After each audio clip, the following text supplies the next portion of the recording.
guys, we are getting there. You can hear the heavy shooting. So hopefully we get down to the 50 and 100. It's a dang nice place, but it can get really busy, especially on weekends.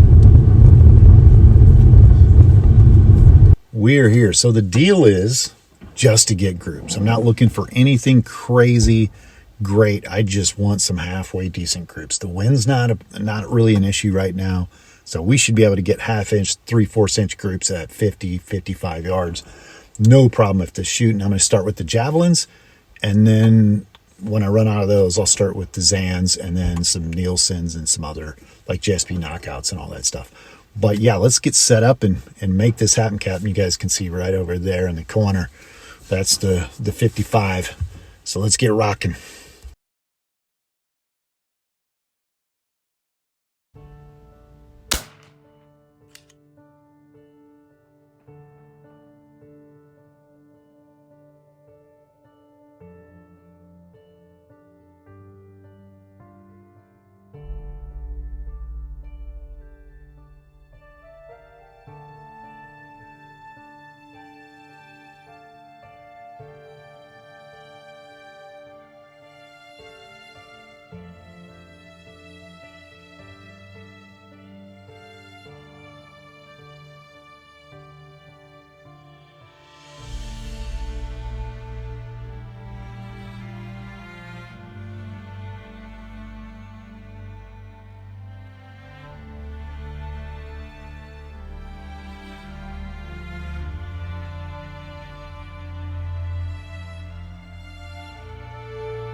Not as good as I thought it would be. Let me kind of zoom in here. I'll go down and get the targets here. I think we're going to shut down the range, so not really as good as I thought it'd be. Okay. Let's go take a look at this. Man, I don't even want to say, guys. Don't know if it's me, but we don't have a lot of wind. So I did 3 targets, like 5 shots each. A little more than 5 shots. All right, so here we go. I was aiming here, but I didn't even plan on zeroing it. I just figured I'm just gonna shoot it the way it's zeroed. So we got, a group, some of them are in there. And we got this, maybe a quarter. And then I did a lot more shots down here. I was aiming here. So you can see, aiming here, hit there. Aiming at the staple, hit here. Bullseye, hit there. So, yeah. I'll be honest, man, I am not impressed yet. So I have the Zans. I'm out a lot of the javelins. But, yeah, I'm going to put some more up there. We got to get this right because this does not look too good. With the wind and everything, should be literally one hole with 5 shots, but we'll keep moving. Okay, let's try the dialed in group Zans. It's like 40 grain, 41 grains.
All right, let's head on down here.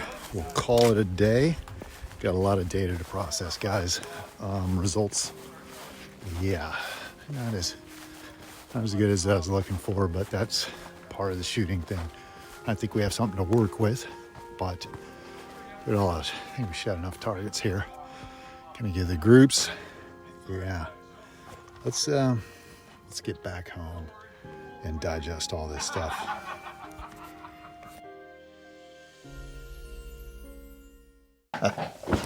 Whew. All right, guys, I'll try to make this as quick as possible. This is like my third or fourth take, and I just kind of keep rambling on and on. So, follow my other videos on this because I've had this gun back to FX. They've sent it back to me. There's a whole long story, but I'll kind of break this down. I want to give you my final review of the FX Panthera because I'm kind of done with this. But I'm going to break things down into three categories for rifles. There's the perfect rifle. You get out of the box that's like sub MOA. It's possible. I have a few rifles that will shoot that. And then you have some that are slightly less MOA and you tune it. That's like, to me, the FX Impacts, the Mavericks, Wildcats, the Crowns. Like, you can get them to shoot sub MOA. They just take a little bit of work, but the groups are generally like 3/4 of an inch, you know, right out of the box, and then they get tighter, and they'll shoot hybrids really, really well. And then you get the different group, the third category, which I refer to as the project gun. And that to me is kind of like the Condors, you know. They don't shoot great out of the box. Well, some of them do, some people love them. But, you know, there's just that gun that you can tell wants to perform, but it's gonna take some work, and that's kind of where I put the Panthera right now. Here I've got, this was the setting, the original setting. This is the Javelins right out of the box that the FX service rep suggested. I shot 20 rounds, a few different ones, and you guys seen on the video, it didn't perform very well, like 1/4 inch groups at 50, 55, and I was a little bit bummed. And essentially, then I switched to Zans, which I've heard great things about Zans. This is 4 shots, there's a 5th one here. Pretty good group, but then it kind of fell apart from there. It just kind of, again, smaller than the rest. Now these groups, you know, quarter size groups again, they're better than the first time I tested the rifle. They're tighter, there's no doubt about it. It seems to perform a little bit better, but there's still some issues. And I want to talk about some of the positive things, negative things, and kind of wrap this up. But at the end, I shot another project gun I'm working at, which was the Condor. This is the 25 cal Condor with 59.5 grain slugs, which won't fit in the Panthera because it doesn't have a wide enough gap to fit these in. But you can see these are, you know, somewhat the same size. Now, this Condor is untuned, right out of the box, didn't clean the barrel, and just put on a stock on it and just put it on a regulator. and I'm getting kind of close to the same groups as I would with the Javelin Make 2s out of the Panthera. And you know, obviously the Zans beat it, but it just kind of goes to show you I didn't want to shoot this against my day states because it would have been really ugly looking as far as the groups and comparisons. But that just kind of gives you perspective. This is not a tuned condor, and yeah, and so we'll talk about the accuracy here in a sec, but I'll talk about the good things that I like about this rifle. I think it has potential. Like, this is a project, it's gonna take some work, and it's a slug gun. But you know, overall, the things that are awesome with it is the design of the gun. The metal feels very Apple-ish. It feels very high value. They've done a lot. Whoever built the chassis and the frame did a great job on it. It looks awesome. The trigger's great. The mechanical cocking lever is good. Those pieces, can't say it. I like the long barrel. I like the weight. It's got a lot of heavy weight. When you put it in your gun bench, you know, your rest, it doesn't move. It is rock solid, unlike a lot of rifles.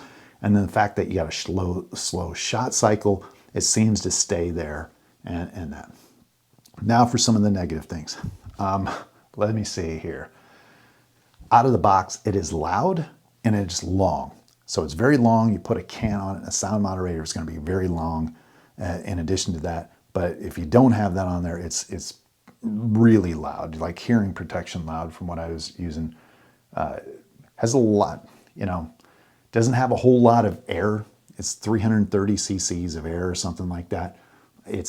You're gonna need, they're already making modifications to put a bottle on the front to get more shots. Most of the guys are gonna tether it because it's a heavy gun. It's kind of a bench gun. So, or something, a farm gun, you can go shoot super far out. Lastly is the magazine. I was just thinking, like, why? It's like mixing and matching. You have a total metal gun and you put like the cheapest mag on this gun that fits loose. It hardly, initially, my initial impressions, it was hardly rotating things. It hardly fit the slugs because they're just kind of jammed in there. The big things, my final kind of overview of this, where I think FX kind of fails, and that's the execution. Rush. It feels like a beta product right now, more so than when I bought the FX Impact years ago. This feels like it has, you know, the accuracy and the impact was there. This feels like they're rushing to get this stuff out. They're in a hurry because they replaced the liner in this rifle. And if you go on YouTube, you'll see other guys getting their liners replaced. I know someone personally that's not on YouTube that they had their liner replaced, and they're trying to get these parts in. They're packaging for the gauges, which I've mentioned multiple times. I sent a document in there saying, hey, you guys need to package this up better. Here's the issue. And I talked to the guy on the phone, talked about that. Oh yeah, we'll replace the gauges. And then I get the gun back and we got some dings on the gauge as well. And it just kind of shows you that, you know, all this piece, if you're gonna sell this product, make sure you got it done. Like, make sure you kind of got a piece. I don't want to say, you know, for 2,000 US dollars, there's a lot better choices out there. And unfortunately, I cannot recommend that you buy this rifle in the state that it's in. And there's a lot of rifles out there that will shoot just as well as it. And you got the FX Impact with a little bit of work, the Mavericks, the Wildcats, you got the Day States, the Raws. For $2,000, you can get a lot better groups right out of the box without having to sort through all this and do the tuning that you got to do in that. So it's unfortunate. I wish I had a little bit better recommendations, but to me, the probability that something's going to go wrong when I get two gauges that are kind of jacked and it's not shooting the best and it's been to them before, just feels like, yeah, maybe some other guys like you know, my biggest thing talking with you guys, that's who I relate to. I don't report to these companies. I bought the product, I suffered through this, and, you know, I'm not paid, I'm not sponsored, so just take the note of that. Ask people if you're going to look for these air gun reviews, did they get the gun for free? Is this paid? They get paid, because some of them aren't saying whether they were paid as paid sponsored. There's a checkbox when you release your video, you're supposed to release that information. Sometimes they don't. And so you get a little bit of skewed information. This is probably one of the very few videos out there that's a little bit negative on the rifle, and take it for what it's worth. You know, I really wanted this rifle to work just from a platform standpoint of a long distance shooter, something that could get out there and whoop all the other guns, because it looked the part. It just hasn't been refined enough.